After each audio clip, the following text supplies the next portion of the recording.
What's going on, guys? Austin Zabak here with another episode of the Austin Zabak Show. And we have a very special guest. You're definitely going to want to stay to the very end of the show. His name is Alex Machuca, and he is actually, it's really interesting because he actually just took over our old office, okay? So I posted a story 3 or 4 months ago, I think, Alex, and I was like, hey, we're looking to move offices. We have been at the Optimus in Orange Village for a really long time. And you were one of the first people to hit me up, obviously, and say, hey, I'm interested. And I looked no further. I was like, okay, I talked to you, had a good conversation with you. And we were talking a little bit before the show. He's actually started to, double? Almost like your revenue growth has gone significantly up month over month. Okay.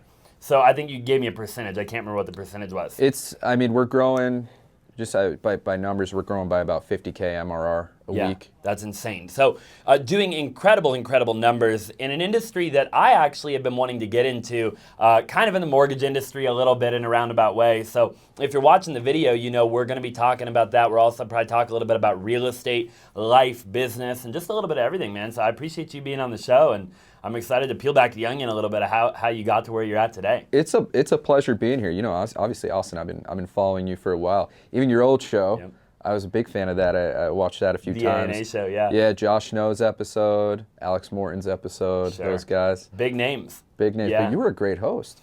Dude, I tried, man. It's so funny you say that because it just so happens that today, so I'm talking to a girl right now. I've been talking to her for a couple months, and she was traveling home. Right. And she texts me and she goes, hey, I'm listening to one of your old podcast episodes of the A&A show.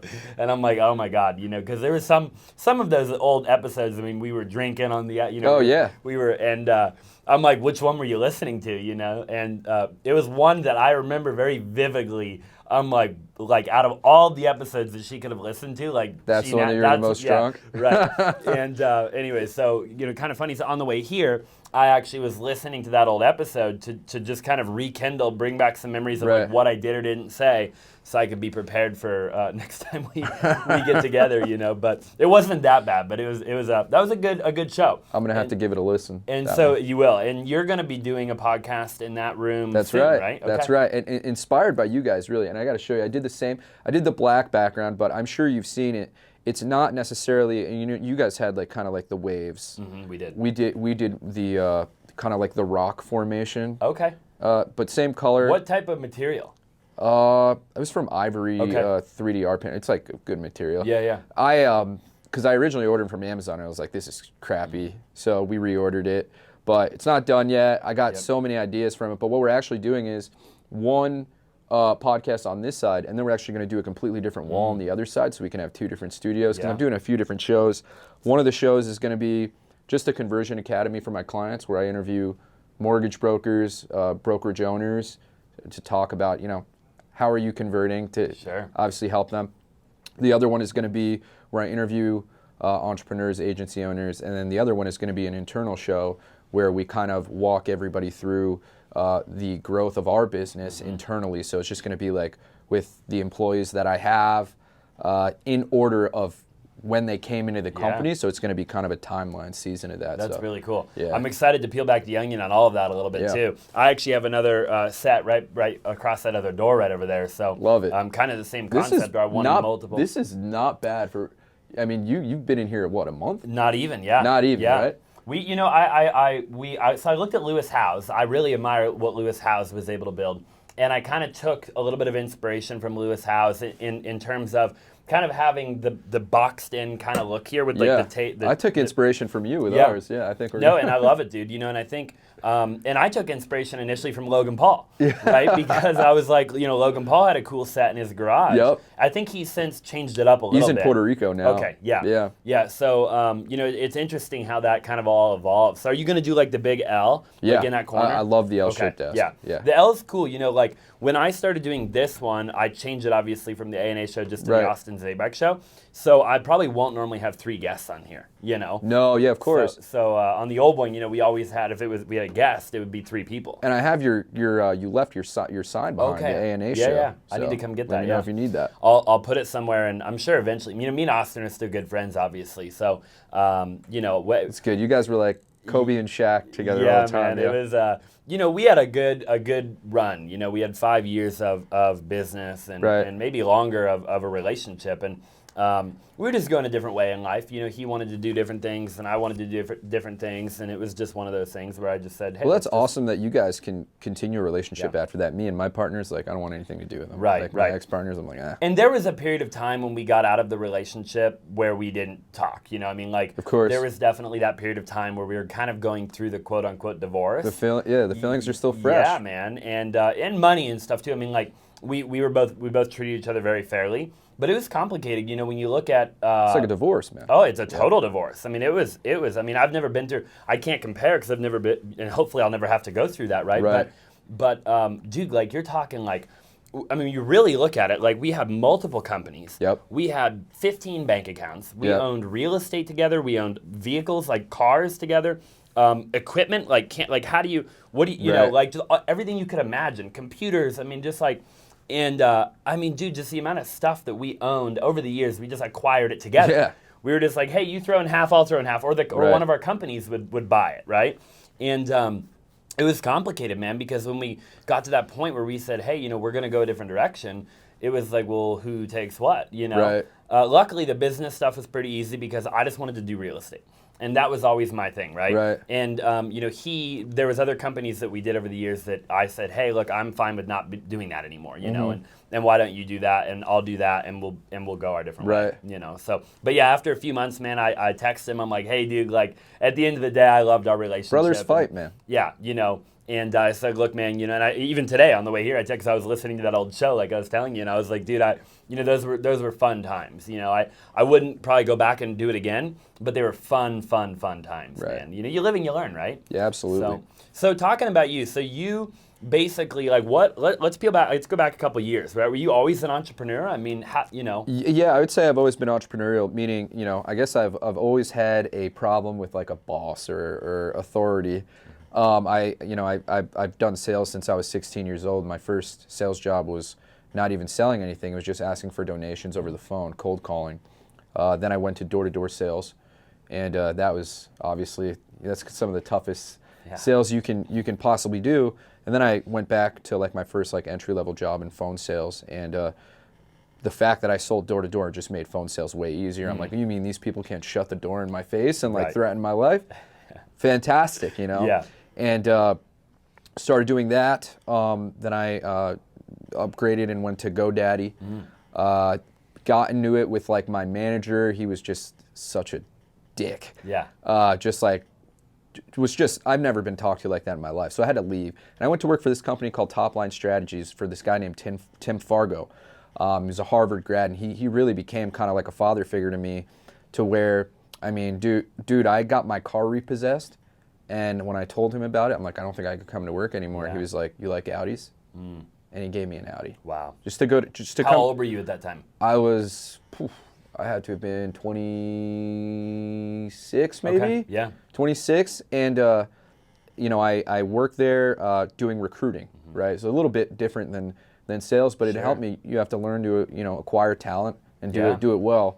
You're kind of selling in a way. You are selling, You're for selling sure. them the dream of coming to work there. Well, yeah, and it wasn't even an internal recruiting. It was a recruiting company, recruiting part of the company. But what happened is, about a week into the job, the manager quit. So I got thrown into the fire. It was a very small department, and I did that for about a year, and then I left to go work for this guy named Richard Brock. Okay. Richard Brock, they call him, if you Google him, they call him the godfather of CRM. He invented the first CPA accounting software back in I think he had the #1 performing stock back in 2004. Wow. So I looked at it as a great opportunity to learn from him. And he built this new CRM. It was a sales CRM to where you would be able to look at your script right on the computer. Okay. Right? So, but what I realized was, that's great, but what you're doing is, you're selling a car with no engine. You're Sure. selling people the frame of the car, but the contents inside it is what's important. The company still has to input their own scripts and things like that, and they don't know how to sell. So I figured, my job was to sell. Yeah. But in order to grow the company, I would have to sell one by one this CRM until we can hire somebody else, keep selling until we can hire somebody else. So I'm always about working smarter and not harder. So what I did was I contacted a bunch of sales trainers. At the time, sales trainers were selling their sales playbooks, but it was on loose leaf paper. So I convinced them, hey, put it in our CRM, digitize your playbook, and sell it as such. Yep. By doing that, it grew like wildfire. I completely eliminated my job. He didn't have a need for me anymore. Wow. Fired me. Wow. Wow. You literally, yeah, it's too funny because you basically created this scenario where you weren't needed, which is kind of unbelievable, in a way. Yep. But that obviously led to then you starting the next thing, which was what you're doing now, or was there a thing in between there? No, there was rough patches in between there. So from there, I got fired. I remember I went home like crying, and my fiance, which was my girlfriend at the time, she was like, I was crying, upset, like, I want to get my family out of, like, I want to make my family financially free. I don't think I'm going to be able to do that working for somebody else. And she was like, I'll pay the rent. Like, go for it. Wow. Like, because my plan was I wanted to start my own recruiting company because I knew how to do that before from working with Tim at Top Line Strategies. So, I took the leap. And first year, I partnered up with one of my partners, one of the guys I used to work with for that recruiting company.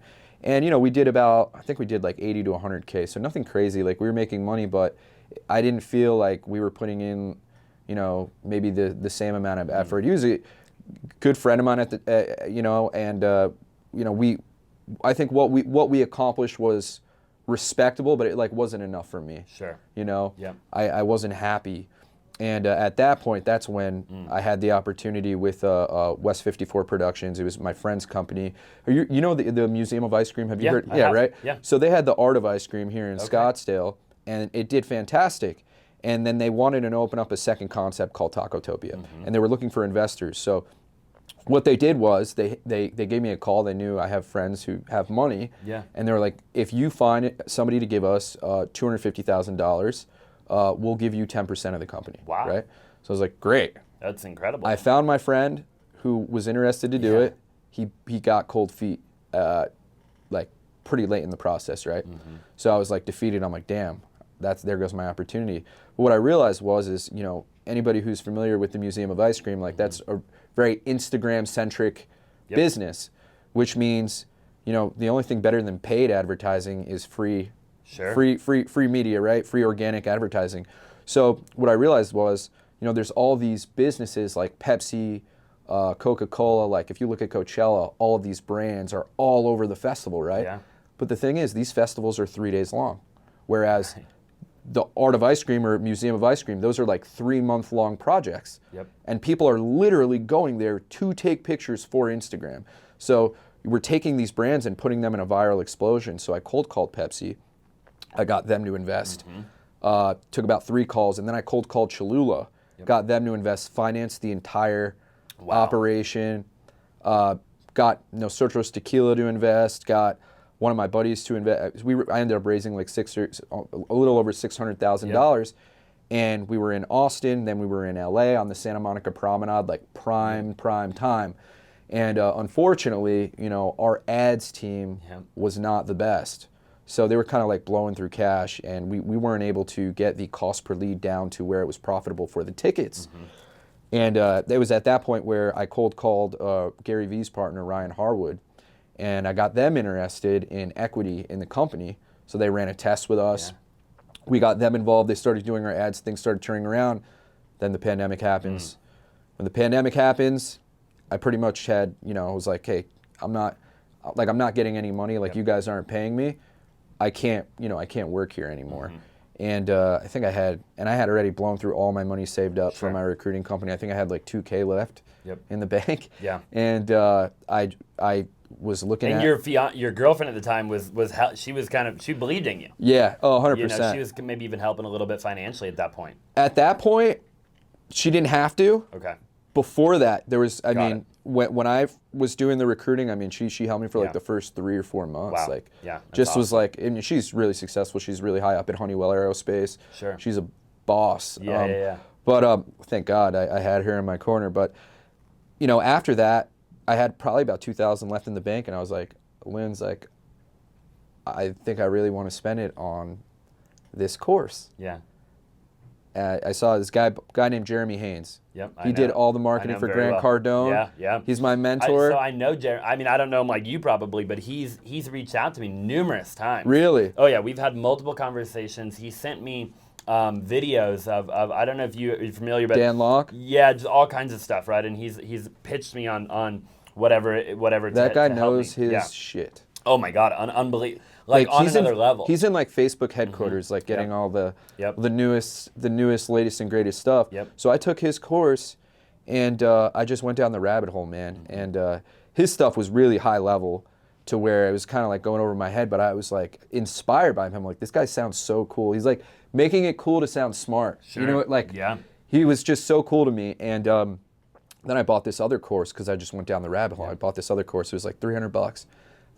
The second course by Rob Bailey, called Nurture and Close, it like completely changed my life. It was like a 180. Like I couldn't believe it. Within the first 3 months, I had started my own marketing company and scaled it to $50K a month. Wow. And then I got to $100K a month in 8 months. And then 2 months after that, we scaled to $500K a month and just went. We opened up an office and just. Things took off from there. And then you move, and then now we're present, right? You moved from that office now to our old office, and now, like I said, you know, you're on track to do $1 million a month at some point, right? And so when you say the marketing agency, to be clear, so everybody knows, right? Within the mortgage industry, so you're selling different packages to either mortgage brokers or to loan officers, right? Where your basically company is generating buyer leads in the residential real estate industry, right? Right. For them to then nurture and close and get them pre-qualified, correct? Well, no, I mean, we nurture and close for them. Wow. And we pretty much do everything aside from wiping their butt. And that's the idea behind it. You know, there's 3 types of lead gen companies. There's the ones that sell you a name and a phone number and say, good luck, Austin, go call those leads. There's the ones that do live transfers, and then there's us. We've at one point been all 3 of those things, but we've evolved into appointments. Because the most successful calls between the loan officer and the client are when they have each other's undivided attention. Very hard to accomplish on a live transfer. Yep. Very hard to accomplish on a cold call. I've never received a cold call in the last year that's lasted longer than 60 seconds. Right. Sure. I'm immediately on the defensive. So we quickly realized, I'm like asking these LOs like, hey, how often do you follow up on a lead before you give up on it? The good ones were telling me 3 to 5 times. Wow. The sales between the 7th and the 12th follow-up, right? So 100%. I was like, we're just going to take all that follow-up over for you. We follow up with each lead 20 times over the course of 90 days. Wow. And less gradually for up to a year. So, I mean, really go overflow. And you do all that internally, in-house. Yep. Okay, which is incredible. And we were talking about a little bit before the show. You know, one of the biggest things that I've struggled with over the years is that exact thing, right? We have probably 25 virtual, full-time cold callers in the Philippines. Right. And then we have all of our acquisitions people in-house. And it's, you talk to most business owners, they struggle with sales. I mean, sales is the driving force of any company. You know, like people will tell me, Austin, because I'm big about like serving people and all of that, right? But simultaneously, you ain't got nobody to serve if you're not making a sale. Right. I mean, people are like, Austin, good customer service. I'm like, if you don't have a customer, there's no customer to serve. Right. Constant battle between me and my COO, right? Yeah, Like the money comes first. We'll solve that problem later. It has to. No matter how good of a human being you are and how much good you want to do in the world, you got to make the money. You've got to drive that initial sale in order to do the good, right? Right. And I talk to a lot of young kids. We have a very small but very loyal Twitter following, and a lot of these kids are aspiring agency owners, and I tell them all the time, they're like, hey, why aren't I scaling? Well, how much are you charging? Right. They'll say, oh, like I'm charging $1,000 or I'm charging $1,500. Why?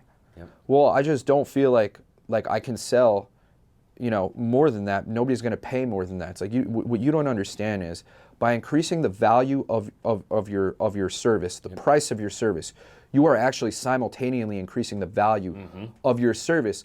One, you're just going to have more money to serve that person better, right? Yep. And 2, what you're going to realize very quickly is that somebody that's paying $6,000 for a package and another guy that's paying $1,000 for the package, the guy who's paying $1,000, he might not try that hard because the investment isn't worth it.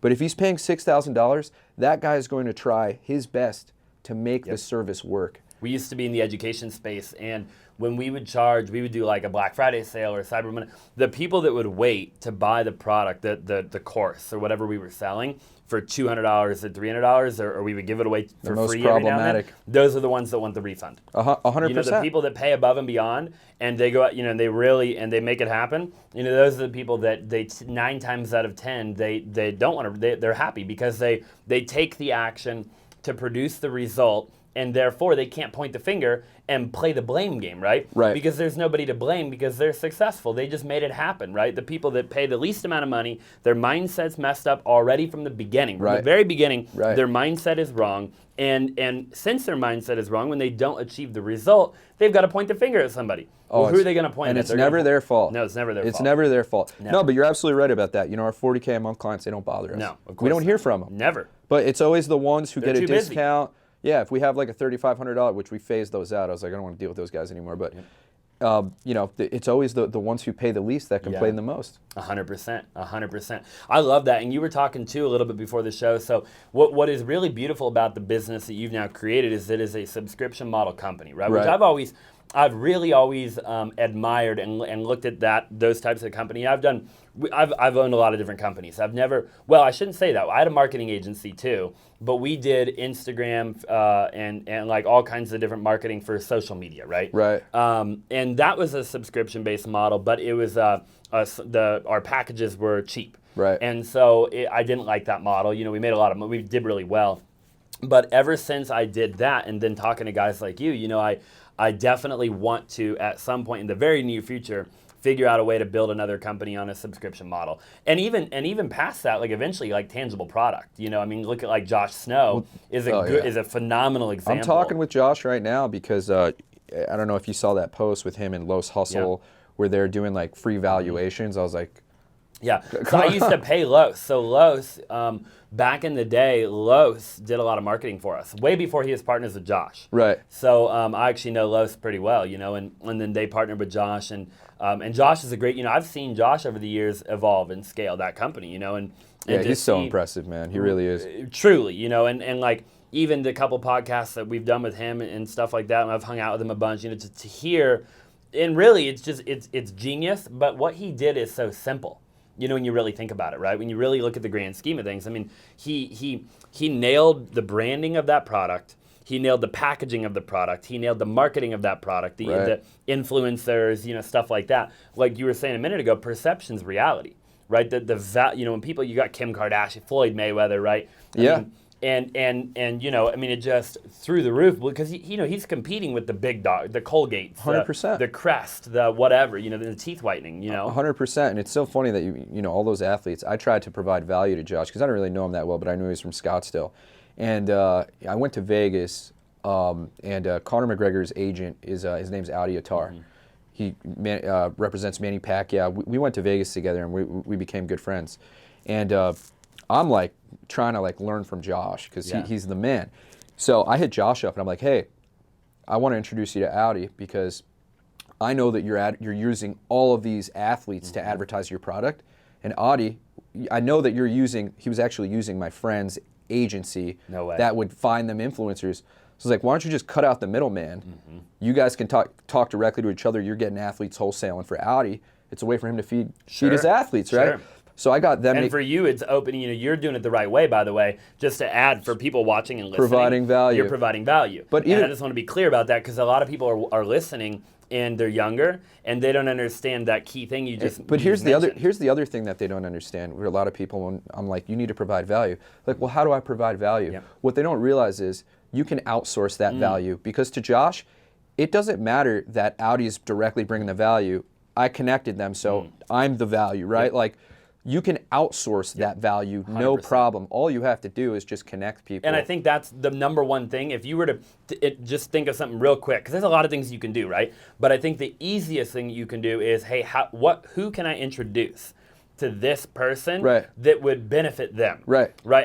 Who do I know, or who can I get to know that I can, you know, open a door to another person? That's the number one thing. You know, I told Marcus the other day behind the camera, my videographer, I said, hey, I'm going to start on every podcast, I'll ask you at the end, I'm going to start asking every guest that I have on the show who I need to interview. If there's one person in your Rolodex that I need to interview, Right. I'm going to ask every single person for that one person, and That's I'm going to have great. you make the introduction. Right. Right? Because now I have unlimited guests for the rest of my life. Right. People that I might not even know about. Yeah. That are really cool in a different industry or different space or whatever Right. it might be, On the loan stuff, I find it very interesting when we look at, the company you've created, right? And then working, and I was telling you before the show, I said, I've always had an interest actually in the mortgage industry, which is so funny.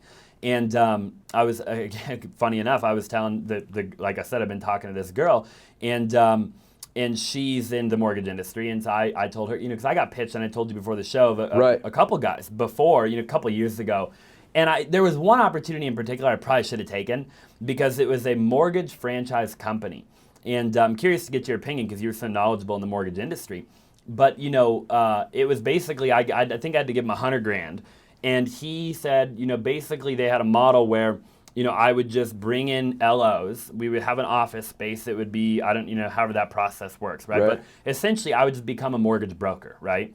Or I would own the company, the mortgage brokerage The company, franchise. the franchise of it, right? And so, you have the printer and you have the office and you have the desk. So you just need the LOs, and then obviously you need the lead generation, I'd imagine. Right. And I'm not sure if they had that built into that model or not, the franchise. Maybe they already had the lead generation. If they're a aspect of it. franchise, I'd imagine what would make a franchise attractive other than having a good lead source? It would have to just be completely systematized already, theoretically. Yeah. Whereas it's kind of a plug and play, right? Right. And not only that, but I see a lot of ads for recruiting. Come work for us. Sure. Because we get the highest quality leads or whatever it is. They use that as a recruiting tool for a lot of the companies. So if it's a franchise, I'd imagine that they have something systematized to where they're generating leads for themselves, and you don't have to buy your own. Yeah. How much do you know about, I'd imagine you know quite a bit then about the mortgage industry. What, you said your buddy just started a mortgage broker. Okay.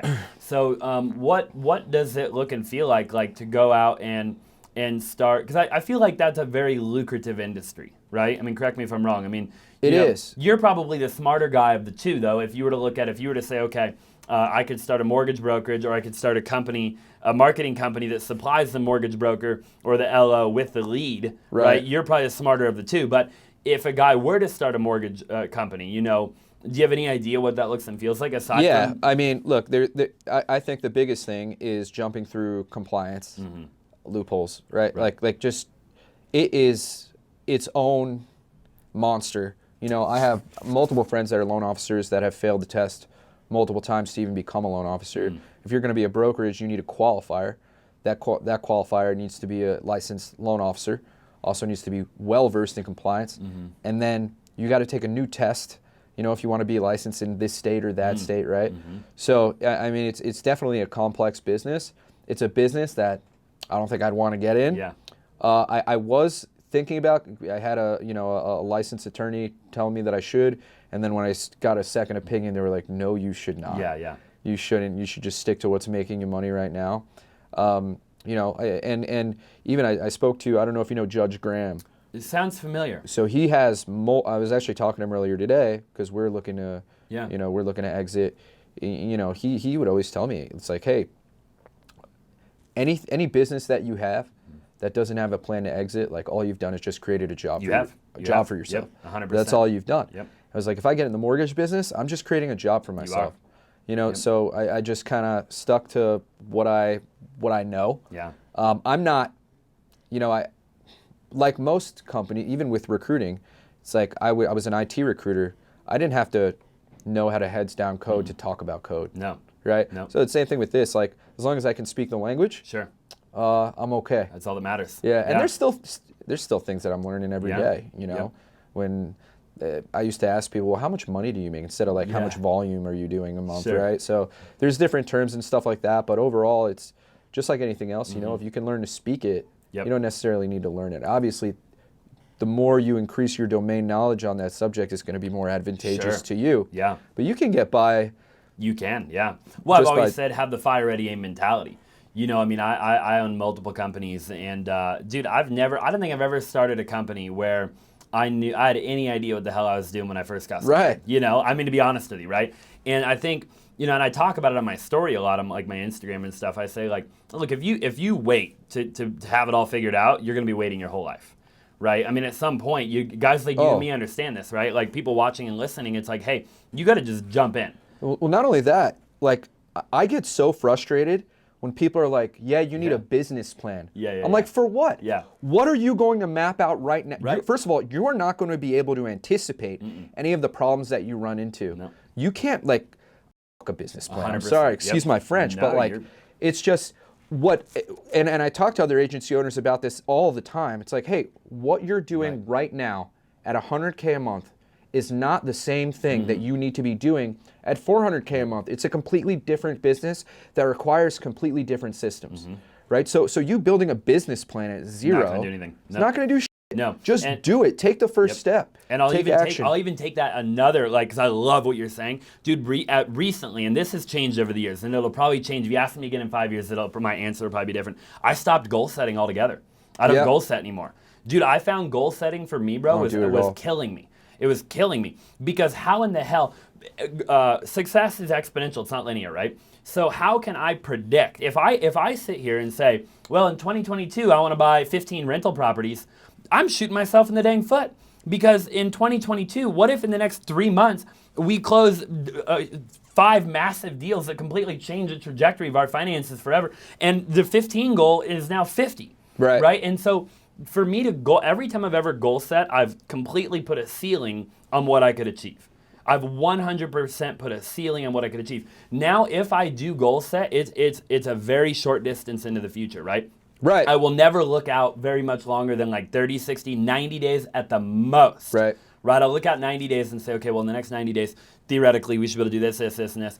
But even then, I'll whatever I think I can do, I'll actually I'll double it. Because typically, I can do more than I think I can do. Right. Right. I don't know how the heck I'm going to do it.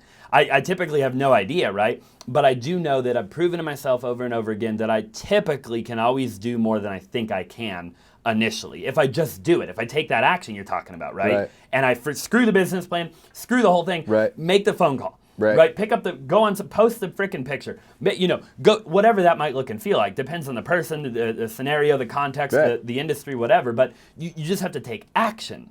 Right? Like action is the most important thing. Business plan that you could have, right? Just make a whole business plan. Just title it action. You go on like a Shark Tank type of ordeal. And you, like, you know, it's like here's my game plan, right? Here's my business plan. Yeah, the only thing that dictates your second step is your first step, not step zero. You know what I mean? Like there's just too much distance in between what you're trying to plan and what can actually, there's so many things that can actually happen in between now and then, or wherever that goal is. It's impossible to predict. It is. I want to go back one thing real quick, and then we'll keep going forward because I found it very intriguing. We were talking for a little while about salespeople. And we were talking about, you know, you have internal people that you've eliminated, so the LO or the mortgage broker isn't having to, because like you said, on average, the best of the best will call 3 to 5 times. 7 to 12 gets the deal done, right? So you've taken that responsibility back off of the LO and the mortgage broker. You put it onto yourself, and you've assumed that responsibility, right? And you brought in internal salespeople that you were saying, you know, your numbers look a lot better because you go the extra mile. You call them 20 times if you need to, right? What do you think has been, this will probably be a multiple part question, so I'll just start with like the first thing comes to my mind. What's the number one attributing factor to being able to bring in solid salespeople and to do that efficiently and effectively and consistently? Because I you know, as I was saying earlier, a lot of people struggle in that regard. Right. Well, in this specific, you know, sales, I mean, I wouldn't even call it sales. We call it appointment setting, right? So for these guys, I mean, it's not like a in-depth conversation that they need to have. It's something that's easily trainable, right? If I was selling to my clients, I wouldn't hire the same guys. I'd probably hire different guys that have a little bit more experience. But this is it's an entry-level role. We do training every day in the morning.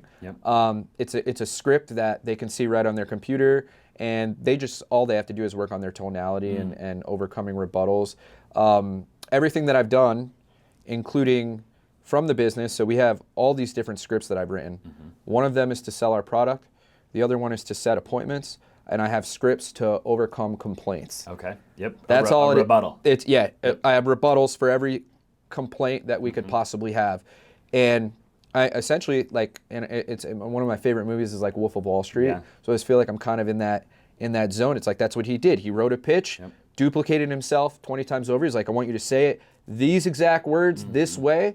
And that's what I do for everything. I just, I'd say, if I have like a superpower, it'd probably be selling. Yeah. So, if I can duplicate myself over and over again, it doesn't matter what it is, whether it's selling the product, whether it's customer support, overcoming objections and things like that.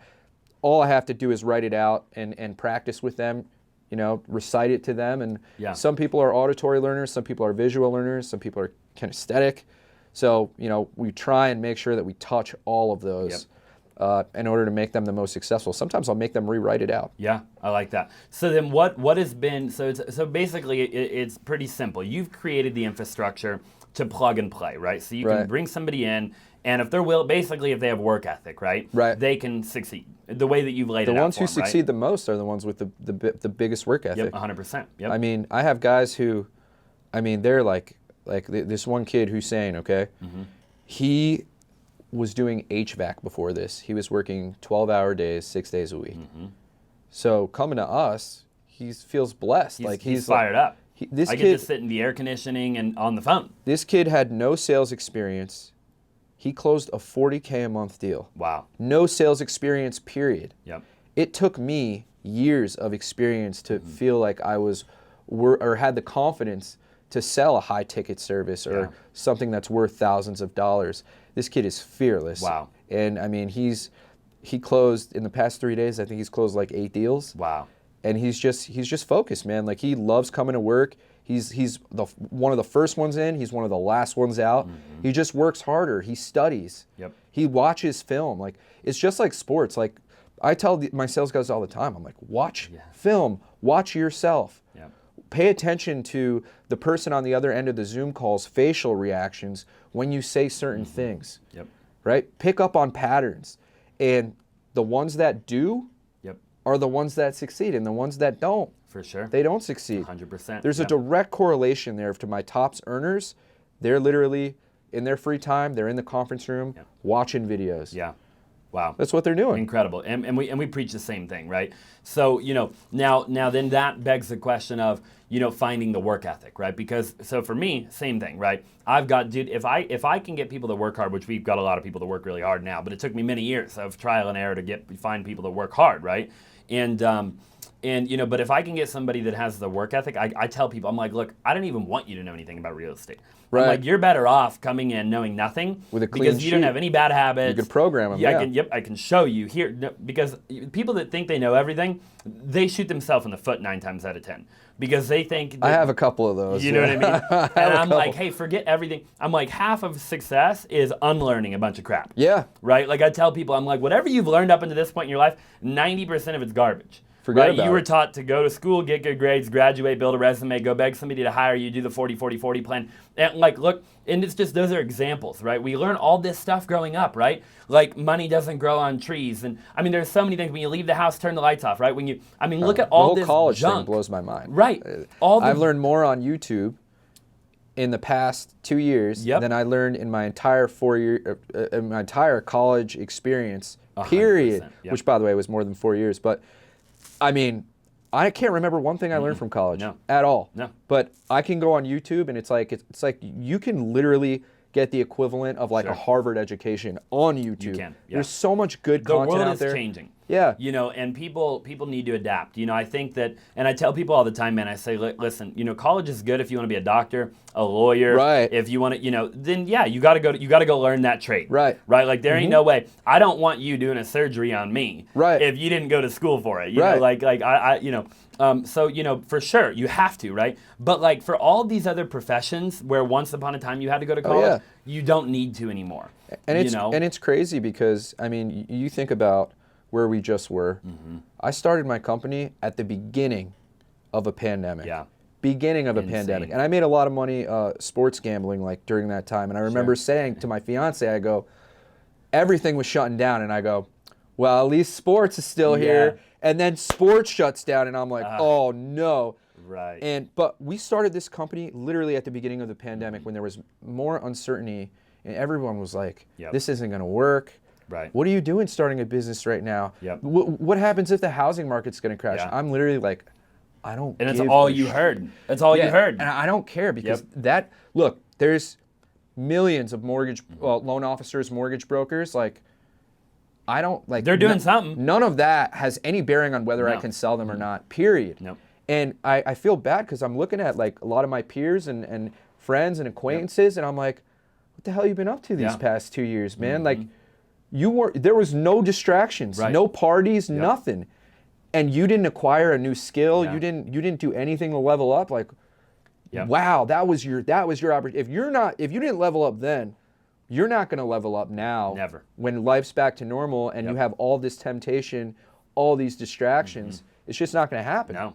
No, and now arguably you have more temptation and distraction because people were so bored out of their 100%. freaking mind for 2 years that when the clubs open back up, everybody's like freaking out there, bottle service, you see it, right? Yep. And no, dude, I'm right there with you, man. I was working so hard during the pandemic that I wasn't going to the gym.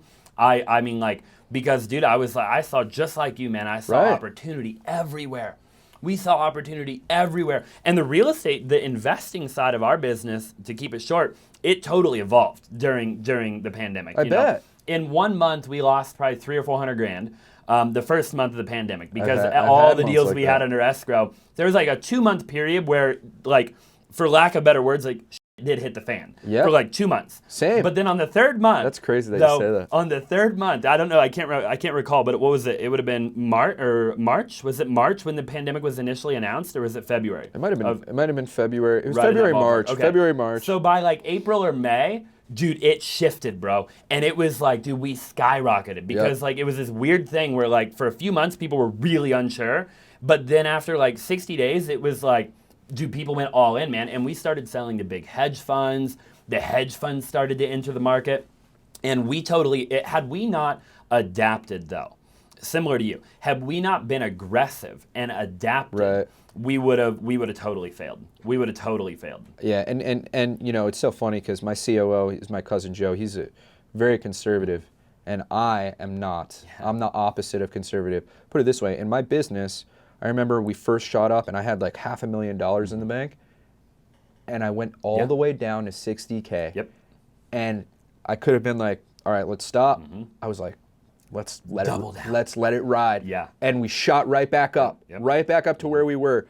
We could have lost like everything. And that's so powerful that you say that. I'm so glad you say it because I've done the amount of times I've done exactly what you're describing is the average person wouldn't even be able to comprehend. I'm not scared to go to zero. I'm not scared to go to zero. Period. Nope.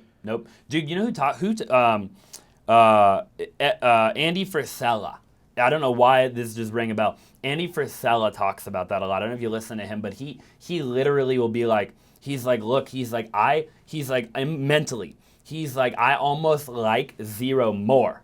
He's like, I like zero so much that he's like, it doesn't matter to me. He's like, I don't care. Yeah. The slightest bit. And I'm like right there too, dude. Like you could put me back in a Toyota Prius tomorrow, living in a friggin' car. And I'll get back. Yep, me too, 100%. Because it doesn't scare me. I don't have fear when it comes to that. None. So I absolutely love what you just said. I love that mindset because I think your normal. And by the way, it takes the aggressive risk taker in business to succeed. Now you do need the yin and the yang. I think it is important to have the conservative. My partner is a bit more conservative than I am, right? And he can be a risk taker. He can be aggressive. I can get him fired up. And, Yep. But at the end of the day, right? He's the dude where he's like, dude, let's just dial in what we have. Let's make sure we're running smoothly. And I'm like, dude, we need to hire 27 people right now. And I completely overwhelm the hell out of him. Like, he probably thinks I'm a total nut job sometimes because he's like, I'll just go on a rampage, dude. I went over and overhired. When you were saying that, you're like, we lost over 2 months, we lost X amount. I'm like, over 2 months, we lost, I think, like $350,000. And it was because I was just overhiring because I'm like, I'm going to keep selling. So I'm just going to keep selling. Let's just hire them now. Sure. Stupid idea. We live and we learn. Yeah. But, it's just stuff like that. Like, I don't think we would have been able to scale as fast if I wasn't that aggressive. Yeah, no, you have to be aggressive, and you learn over time. For people watching and listening, like, look, it's not like you and me, we don't jeopardize intentionally, people that we love and care about, right? Like there are boundaries, there are limits to this thing. But we're definitely risk takers, man. Like, I'm definitely a risk taker. Look, if I had a family and stuff, of course, like, I'm going to always make sure they're taken care of, right? No matter what. Like, dude, I'll go do the air conditioning again if I have to. Like, I'll never nobody in my family will suffer as a result of a decision that I make, right? 100%. I'll figure it out no matter what. But at the end of the day, better believe I'm going to take the risk because I know the reward, you risk it for the biscuit, right? Yeah. 100%. I mean, I've had those conversations with my fiance because she's very conservative and, I'm just like, hey, like she's like, hey, like cool down. I'm like, just so you know, like who you're marrying. Sure. I'm never gonna cool down. No. Like, I have to I have to go after it. Like I have to. Yeah. I'll do anything for you except give up my dream. Right there, baby. I'll do anything you want. Yep. Except give up my dream. That's my one thing. Yep. And if I need to take all of our money and put it in there, then that's what I'm gonna do. Like it's just the way I am. Yeah. Dude, Grant Cardone talks about that, man. You've probably seen that video floating around where he says the identical thing. Yeah? He's like, Elena, when he met Elena, he goes, Elena. I think that's probably where I got it from, man. Probably, and I say the same thing, right? He goes, Elena, I'll give you the world. I'll give you everything. I'll give you children. I'll give you a life that you've never dreamed of. We can build, we can donate, we can charity. Whatever you want. name it. Yep. Travel the world, like you name it. I'll give you everything, right? He's like, I'll even give you my time. I'll make sure I give time to the kids. The whole thing, but I won't give up the goal and the dream. I'm not going to do it, right? Because it's in the blood. You can't do it. You would be so unfulfilled in life if a guy like you or me had to give up our goal and our dream. Where do you think that comes from? Dude, I think that there's a part of it, man. I've been asked this a million times. I'm curious to hear your thought after too. I do think that there's a part of it that you're born with. I think some of it can be acquired. Because I don't think I always was an entrepreneur. I've been an entrepreneur since I was a little kid, I've always been a risk taker. I was that dude at 5 years old, just a risk, you're the type of guy that does dumb stuff. You're just a risk taker, right? In nature. But, it evolves, I think, over time too. But I do think, man, I think maybe life experience plays a part of that. How you grew up. Oh, definitely. I saw a lot of people in my family. I was telling somebody the other day, I grew up in my grandparents' garage. I didn't have the picture perfect childhood, right? I had a phenomenal childhood. Don't make any mistake about it. My grandparents were incredible. I had an incredible childhood. But, I didn't have this married family and my mom and dad had a great relationship. And, we lived in a 2-story white picket fence. I went on the school bus every morning. It just wasn't like that, right? And so I think a big part of it for me, subconsciously though, I don't think I ever consciously thought about it until I got older, was that I wanted to create eventually a life for my children that was what I wish I would have had from time to time growing up. It was it was almost like a chip on my shoulder, man. It was a chip on my shoulder of I was the underdog, right? Even in school and stuff, I was the underdog. I was the kid that, towards the end of school in senior year and stuff, I became popular eventually, but I wasn't always the popular kid. I was the dude that was I was kind of a little bit weird. I worked, I had a pool company I ran growing up, and dude, it was just that underdog mentality, man. Like, I'm gonna prove the world wrong. I think that's where it started, right? Dude, and it evolved. That's where it mostly starts. Yeah, it evolved, and eventually, and I was talking about it, dude, on even an old podcast, man. I was like, initially, did I always want to retire my parents? Of course. Did I want to retire my grandparents? Absolutely. Did I want to donate to charity? 1,000,000%. But I think first and foremost, dude, I just wanted to frickin' prove everybody wrong. That 100%. Was the first thing, right? And then that led to all the charitable and all the things that you see when you're on stage and people clap and they're like, you're such a good person. Yeah. It's like, that's great, but dude, it's just like, you just want to prove the world wrong, man. Like, everybody told me I couldn't do it, so I'm like, I'll show you. I'll show you. That's how I am, man. And it's just a burning desire, man. 100%. Have you ever seen Michael Jordan, The Last Dance, where he's like, I took that personal? Yeah. Like, I will take somebody saying like the smallest like non-offensive thing, and it'll stick with me for like ever. I'll be like, that guy, like, I don't know what he meant by that, but it seems like he meant like he doubts me, and I never forget. Ever. Never, bro. I never forget. Never. Dude, I was telling my uncle, my dad's brother, when I was probably 16 or 17 years old, about a decade ago. I'd already been an entrepreneur for a long time. I'd started, numerous smaller ventures and stuff. And I remember like it was yesterday. I was in Seattle, Washington, in my different grandma of mine's kitchen. And he's well off for the context of his life. He owns 12 rental properties in cash, but he just lives he's a very conservative guy. He's probably worth a couple $1,000,000, makes 15 grand a month in rental income, right? And he sat me down. I was 16 or 17. He said, Austin, he said, and I was telling him about my goal, my dream, right? I was painting this picture for him of what I wanted to do when I got older. Right. And he said, Austin, don't dream that big. He said, because you're going to fail. And he said, because you won't. He said, you're better off setting a realistic goal. He said, you should set a goal of making 100 grand a year. You know what I mean? And dude, I'm not kidding you, bro. I walked up. Dude, it's Christmas. I remember it like it was Christmas. Okay. It was family gathering, right? The whole family's there. Dude, I walked upstairs. I packed my suitcase. Dude, I'm 17. I packed my suitcase. Now remember, I flew there with my dad, my sister. I packed my suitcase. When nobody was in where I could walk back down without anybody seeing me, I left the house. I went to the airport and I flew home. And by the time they realized that I was gone, I was back in Arizona. Holy shit. And to this day, I was talking to my dad the other day. My dad's brother called him.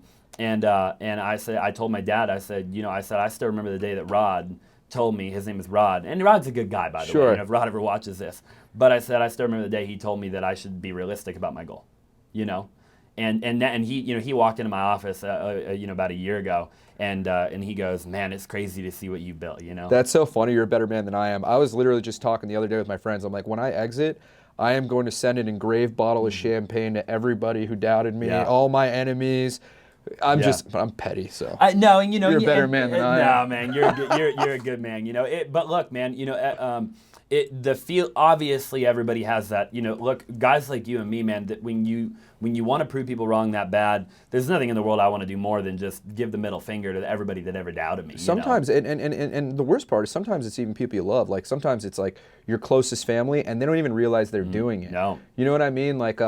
Growing up, I failed out of high school. I went to this private high school, Don Bosco. I got like straight Fs. I thought because I played sports that I could just get away with not doing anything. Then I went to Fairlawn High School in New Jersey. I had like a 1.2 GPA, and I had a lot of friends, but like people always would like, I just knew, they would think I was in like kind of like the dumb classes. Yeah. And people would think I was stupid and. I would hear things, people talking behind my back. Everybody's going to college. I went to community college before I went to Arizona State. I remember one time, the kid's like, yeah, that kid's a real winner, like saying it sarcastically. And it's... And that fueled you. Stuff like that, just like, I'll never forget it. Yeah. And that was 15 years ago, and I still... Like I'm still like, you mother. So where do you think, in your opinion, then I'm gonna flip it back on you, and more specifically, even what's the difference between? Because I think at some point everybody gets doubted, right, in life. I mean, I think to a certain degree. I mean, I don't think there's anybody that can just live 18 years of life, grow up, and not a single person ever doubts. No, more has to happen. So what's the difference between people that doubt people? Because some people doubt people, and then the person that got doubted, they just live up to that exact standard that was set on them. Somebody set that standard on them, and so they go do just that. They say, hey, you're never going to be good enough, so they never become good enough. Right. They say, hey, you're never going to be great at football, so they never become great at football. Hey, you're never going to go make $1 million, so they never go make, right? What's the difference between the guy that just basically gets doubted and then doesn't do anything because he lets that get to him, and the dude like you or like somebody like me and uses it as fuel? Where does that factor? I think it's a combination of things. One thing is, I think now that I'm older, I just realize that person's projecting, right? Just because, so the people who realize that are going to be, but for me, I was just so scared of failing and becoming what they said. Yeah. I was so scared of them being right. Right. So scared of that humiliation. Like over my dead body, would they be right, But it's not just that, the doubting thing, like when I was 16, my family lost their house. We ended up living in a family friend's basement. They had to sell their home. We couldn't afford it anymore. My dad lost his business. And that was like a really traumatic experience because I went from like this kid who was like, I had a really good childhood, spoiled as all hell. You're 16, you're spoiled as all hell, and then you go from living in this nice house to living in a family friend's basement. That was a dark time for me. Yeah. And I was, blaming everybody else for my problems, blaming my parents. My parents don't have any money, and my friends can go out and do all this stuff. And that kind of stayed with me throughout college too. Yeah. But the minute I just, one day I was kind of like, well, being the victim, I don't think that's really helping me out at all, and once I started taking accountability for my own problems, everything just completely changed. That's awesome. Yeah, you can be a victim or a victor. Right, and I have to have that conversation with a lot of my sales guys. They're like, I'm just not in the right headspace. Well, why aren't you in the right headspace? Well, something happened to me years ago when I was a kid. Sure. Say, hey, 5-year-old Johnny, he's a victim, not you. Yeah.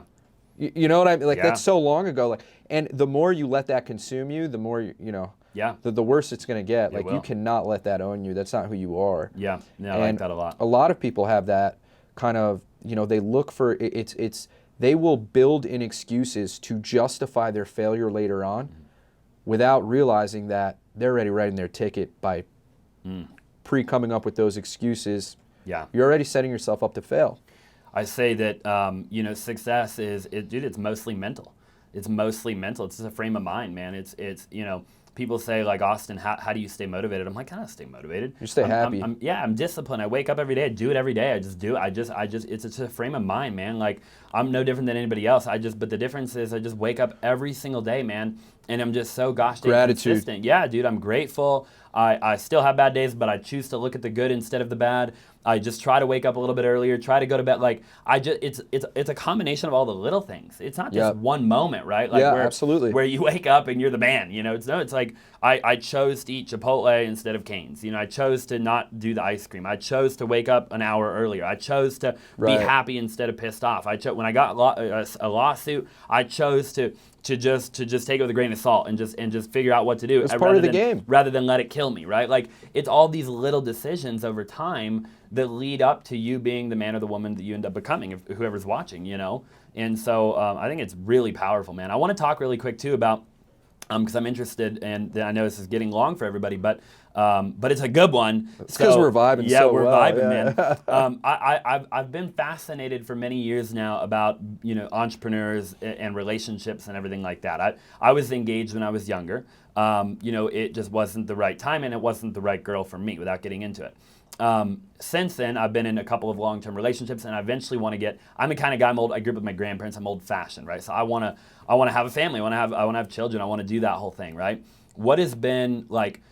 Okay, let me ask you this: You're engaged now, correct? Right. Okay, so how long have you been together? 8 years. 8 years, so a long time. It took a while. Yeah, okay. I had to make sure. Yeah, and then when looking at that, and I think you've already kind of answered it, but would you say that relationship has helped you in business or hurt you? 1,000,000% helped me. There's no doubt about that. Dude, and I love that answer, man. There's no doubt about that. Yeah. 1,000,000% helped me. Mentally, emotionally, right? You said a little while ago she's in your corner. You're not just talking financially. She's mentally in your corner. 100%. Just having somebody that just blindly believes in me, like more than I believed in myself, it helped me, really, really motivate myself. And for me, when you know that you want to marry someone, like for me, when I realized, like, wow, I want to marry her is when I'm from New Jersey, right? I got to get in the last word. Yep. And I'm very, like, I used to be very argumentative, confrontational, and very, like, like my tongue was just fierce. Yeah. And, when I realized, like, wow, I really, really, really care about this girl is because I no longer needed to win the fight. I no longer needed to win the argument. Wow. She was the one who could make me just swallow my pride and just take the loss. Powerful. Take the loss. It's powerful. And it's just because you love them more than you care about winning the argument, which for me, if you ask anybody who grew up with me, they're going to, that's a big deal because I would always have to get the last word. If I thought you were wrong, it's like, but that stuff doesn't matter to me anymore. Like, I don't have to win an argument. I don't have to. That's probably one of the number one. It's definitely up there with one of the qualities that it takes to succeed in a long-term relationship. Yeah. 100%. Is compromise and willing to hear the other person's perspective and put yourself in their shoes. Where are they coming from? Right. An argument is just two people with two different perspectives looking at the same problem from their point of view. Right. Right? And this point of view over here isn't wrong, and this one's not wrong, because this one has a bunch of life experience, and there's a reason that they have the perspective they do. Right. And there's a reason this person has the perspective they do. They both inherently think they're right, But if two people if two people can come and look at it and say, okay, well, hold on a second. I think I'm right, like obviously, right? But let me see, maybe there's a chance I'm not right here. Let me look at it 100%. from your perspective. She essentially gave me the ability to make decisions without emotion. Right. Which is really, really important for business. Really important. Yeah. You know, and I didn't know how to do that until I met her. Yeah. Now That's that awesome. that just occurred to me right now. Yeah, But that's incredible. It's the truth. It's powerful. You know? And I'll add this, and then I have another question in that regard. I see a lot of men. I think there's a lot of reasons that I can't wait eventually to find the right woman, right? But I think, like I look at a lot of dudes that are younger, right? And they're chasing all these, and I've been there, man, many years ago, but they're chasing all these girls and they're going to the club, they're doing all the wrong things, right? You know how much energy it takes? Matt, like people are like, energy, money. Dude, imagine relationship to relationship to relationship to relationship to date to date to date. If you go on 100 first dates, dude, those are a million times more energy consuming than being with the same person for a long period of time. I think Scott's boyfriends, fiancés that live in Scottsdale should honestly get like a medal or like a trophy or something because there's not. I totally agree. I'll go on vacation to like LA and I'm like, there is not even close to as many beautiful women here than in Scottsdale. No. So the temptation's here and it's rampant. It is.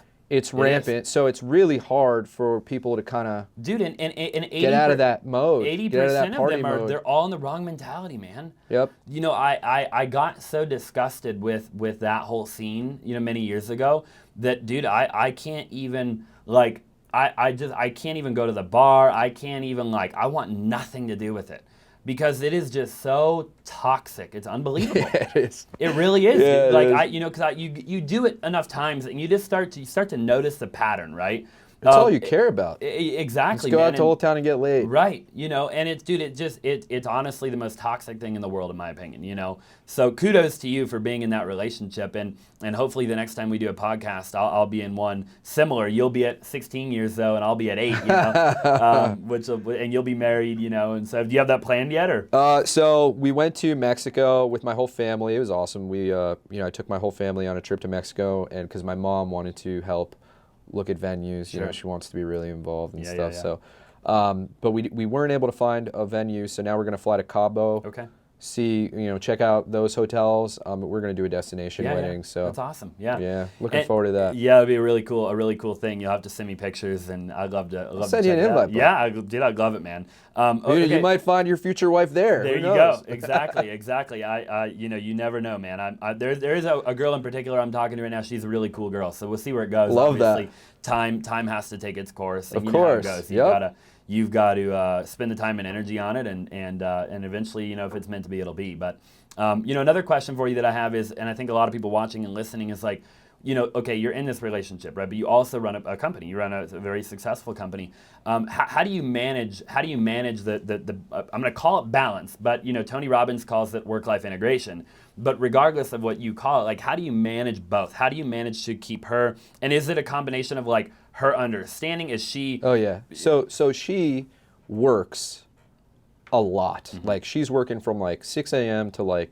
More recently, it's been way later. Like she's had late nights at like 8, and I'm just like, babe, quit. Yeah. You don't need to work there anymore. Just quit. She won't. She loves her job, and but I think what it is, it's understanding. We have the same goal. Like she wants me to sell my company just as bad as I want to sell my company, Sure. right? So she understands more so than anyone. I would say, back in the day when I was working from home all the time, and she was out of the office, pre-pandemic, Sure. I would kind of be like, oh, like, Yeah. you're coming home an hour later, like, and I would kind of like give her grief about it. To her, yeah, she's. Yeah. I mean, kudos to her. She's never ever said anything about me coming home late. Like she's completely understanding in that.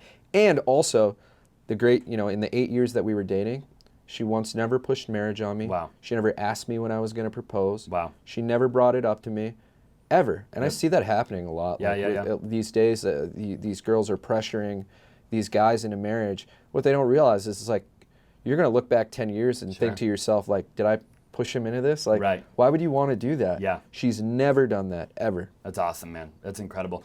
And I'd imagine for you too, but the both of you, a lot of it is it's just communication. It's taking it one day at a time, right? It's again, I think a relationship, and I'm not in a long-term relationship right now, but I've been in long-term, Right. And I've studied it, man. I've studied the preachers. I've read the books. I've gone to marriage counseling. It's a daily act, right? It's hey, we're going to communicate. We're going to be vulnerable. We're going to be transparent. I mean, I think being vulnerable, I think, is the most important thing. Yeah, man. Yeah, that vulnerable communication, right, where you're being truly, authentically real right, with another human being, right? Because you see a lot of relationships, man, and I've been in them where, and it's tough because you are trying to run this company and do this and build this, and you're trying to do it partly for the other person. I mean, there's a right, piece of it where it's like, hey, I'm trying to build a cool thing here for us to enjoy, right? And there's no vulnerable communication, and therefore things that are going sideways, you don't even realize they're going sideways. You're like, what the heck happened? They've been thinking a particular thought for 8 months. They never told you. If they can't communicate it with you. Right. Right. It's like 9 times out of 10, if you take somebody that is genuinely open to compromising and working on a particular thing, you take any entrepreneur, right? Most entrepreneurs will figure out a solution. That's what we're good at, right? We're good at figuring out a solution. Right. Hey, if you tell me that what you want is to have this many date nights a week or X times a week, you want me to be home for dinner or whatever that might be, I can figure out a solution to that 9 times out of 10. You just got to tell me. You just got to tell me, right? Now, am I going to be perfect? No. But 9 times out of 10, I can get it right if you tell me. Right. If we communicate. 100%.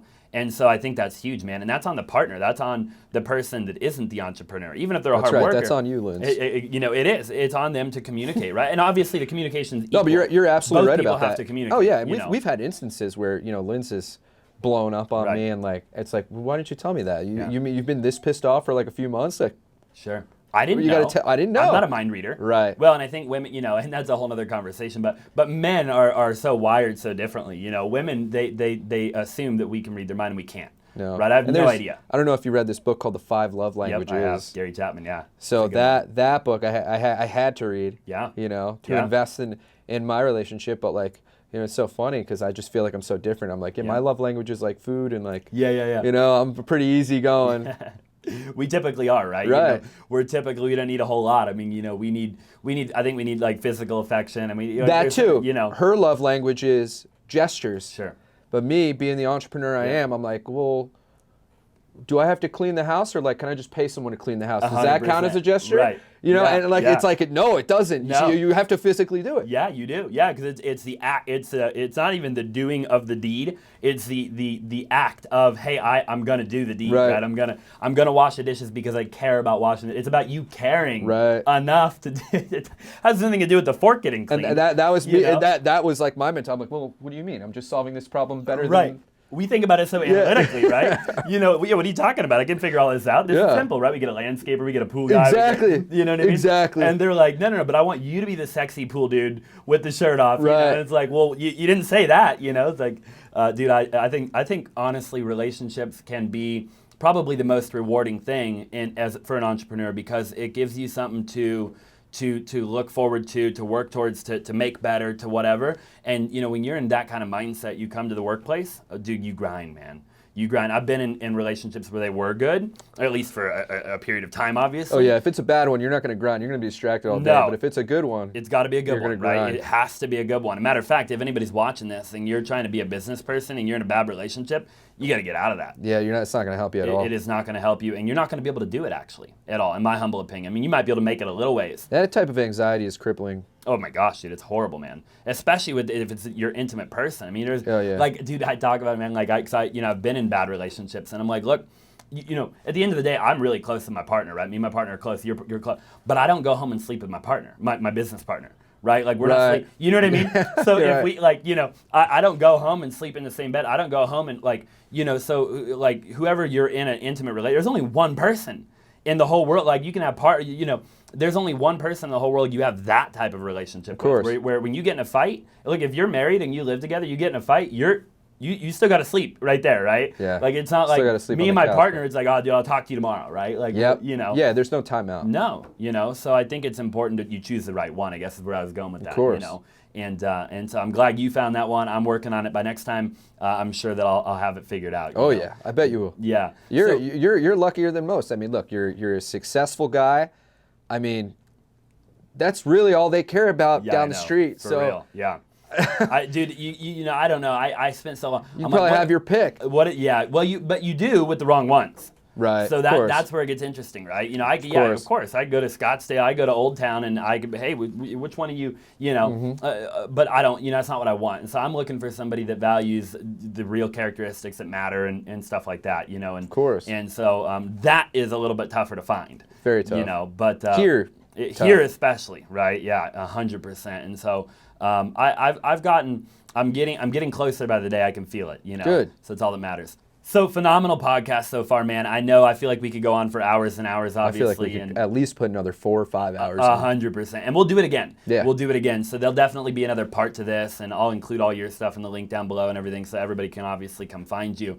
But, you know, I want to wrap it up with a question that I like to ask everybody, and that really is, and there's a couple different ways I've worded it over the years, but, you know, up until this point in your life, you've had trials, you've had tribulations, you've succeeded, you've failed, you've built things, and you've exited or been fired, and even in your personal life, right? You know, there's been things that have worked and things that haven't, and so everybody, you know, we accumulate all this life experience and the wisdom and knowledge that we have up until this point in our life.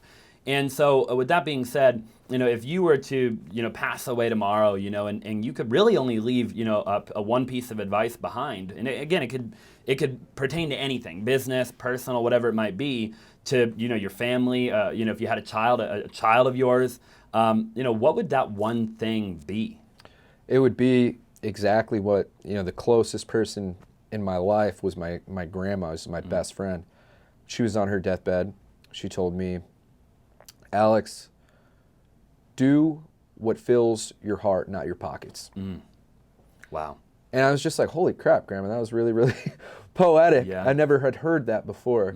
But that's how I try, like, you know, obviously I like making money. Sure. But the end goal is to help people, right? The end goal is to see, you know, my family smiling, to see other people smiling. You know, I was talking to Linz about, you know, when we exit, which is, you know, probably either going to happen this year or early next year. Hopefully, knock on wood. Yeah. But, you know, what do we want to do? We want to travel the world. Yep. Where do we want to go? Like, I want to go to, like, Africa. I want to help build houses. Like, that's the type of stuff that I want to do, stuff that's going to, like, really fill my heart. Because I can make all the money in the world, but on my deathbed, I'm probably not going to feel very accomplished. That's not what's going to make me feel accomplished, right? It's more of how many lives can I impact, how many people's, you know, lives can I change for the better. Like, the money is a vehicle for that, right? A lot of people think the money is like the destination, and, you know, for a lot of people it is, but I don't want to live my life selfishly. You know, I'd rather give back, and you can't take that money with you, so. You're not taking it with you. All right. I love that, man. I think that's just a mic drop of a moment. You know, go back and re-listen to that. I think you couldn't have said it any better, you know, and I think it's so true. And I think that more people need to have that mindset, you know. Money is just a small piece of the puzzle, right? So I love that, dude. Well, I know you'll do just that. I know you'll exit your company, so I can't wait to hear about You that. wait till the party for that. Yeah, that'll be a time. good one, right? Yeah, between that and getting married and the whole 9 yards, you got a lot of bright things coming, and you deserve everything that's coming towards you. Thank you, brother. Appreciate that. I appreciate you being here, and you know, you're absolutely welcome. So where can people find you? And again, I'll put your information down below too, so they'll have it there. Well, listen, I'm trying to get my Instagram handle changed to just Alex. Okay. Okay, and I was talking to... Who has the account right now? Nobody. Oh, wow. I'm looking it up. I'm like, what's Joey? I'm trying to see if Joey can do it, unless you know somebody that can do that. I know a couple people that can do it. Yeah, we'll Really? talk after the show. Okay. Yeah. But my Instagram handle is Al Chapo 1.